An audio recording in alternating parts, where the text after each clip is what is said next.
Saa 6 usiku, kila mtu ametulia, hisia ziko juu.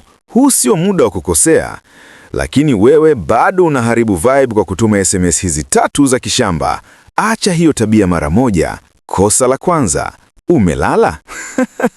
Swali gani hili? Kama amelala, unataka amke akujibu ndiyo nimelala?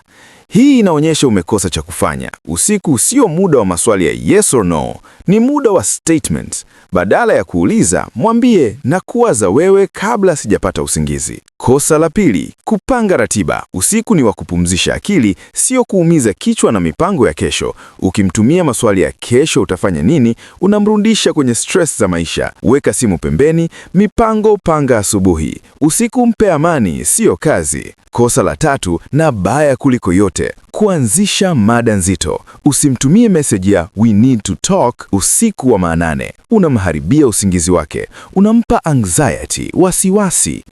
Kama una tatizo, subiri jua lichomoke. Usiku ni kwa ajili ya ndoto nzuri, siyo jinamizi la mapenzi. Linda vibe yake na yeye atalinda nafasi yako.